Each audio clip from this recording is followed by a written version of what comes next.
Mafia का ये code है, हैकर से कैसे बचोगे। मुन्ना उर्फ विशेष, देख जितना जल्दी तू बताएगा ना उतना अच्छा रहेगा तेरे लिए। ये पेन ड्राइव किसने दी तेरे को? वो साहब पंकज नाम का आदमी था, उसने ही मुझे pen drive research centre room में रखने के लिए कहा था और मुझे 1 लाख रुपए देते साहब। इतने पैसे कैसे छोड़ देता साहब? और कहाँ मिलेगा ये पंकज? ये तो नहीं पता साहब, लेकिन मेरे पास उसका नंबर है। ओ बहुत बढ़िया, नंबर है तेरे पास, देख।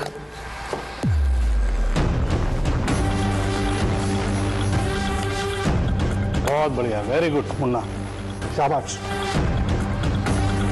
पार्टी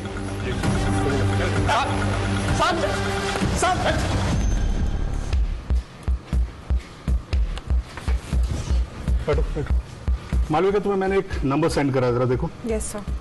इस पे कॉल करो और पता करो ये जो नंबर है किसी पंकज का है क्या? Okay sir.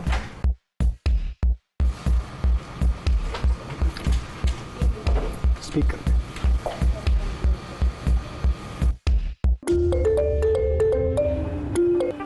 Hello.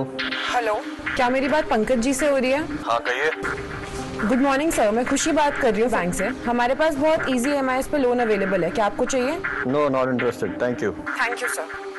Good, Pankaj ji एक काम करो, नैनिका को बोलो इस पंकज की लोकेशन मुझे भेजेगी। Okay sir. ठीक है? Yes sir, thank you.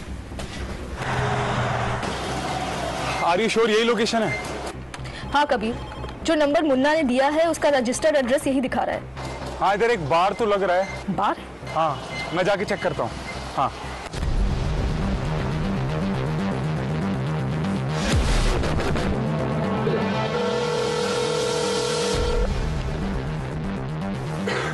Hello hello hello, किसका फोन है ये? हेलो हेलो हेलो क्या कर रहे हैं सर? आमने सामने बैठ के बात करते हैं ना। ये क्या बदतमीजी है भाई? यहाँ इतने टेबल खाली है, वहां जाकर बैठो। तो वहां बैठ के आपसे बात कैसे करेंगे पंकज जी? हम एक दूसरे को जानते हैं क्या? नहीं, जान पहचान तो अभी होगी। ये पहेलियों में बात मत करो, अगर काम की बात करनी है तो ऑफिस में आओ, यहाँ नहीं। और हाँ, मैं सिर्फ रेफरेंस से बात करता हूँ। तो सबसे पहले ये बताओ मुझे कि ये तुमने रेफरेंस दिया किसने मेरा? ठीक है, इतना रेफरेंस काफी है।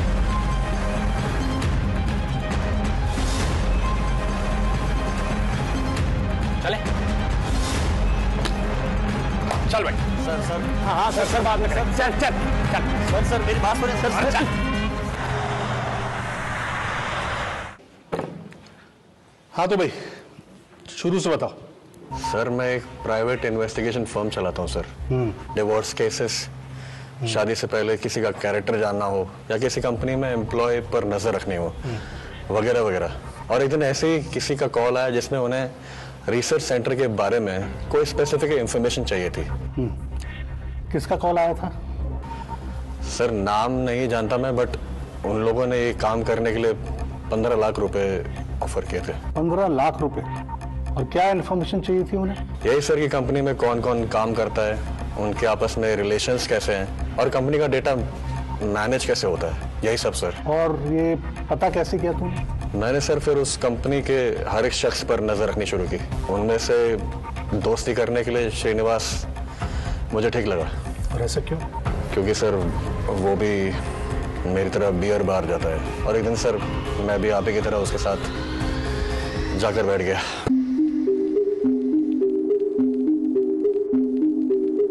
शराब चीज ही ऐसी है सर, एक पल में दोस्ती करवा देती है।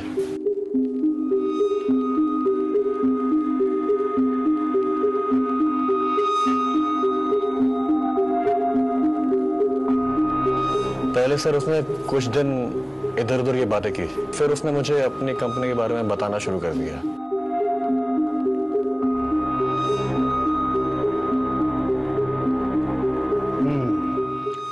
क्या बताने लगा?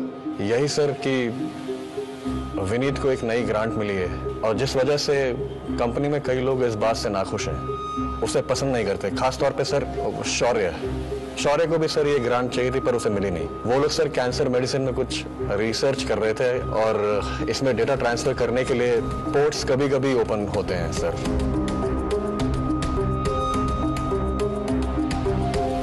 और ऊपर से एक पर्टिकुलर पेन ड्राइव ही यूज करना अलाउड था सर।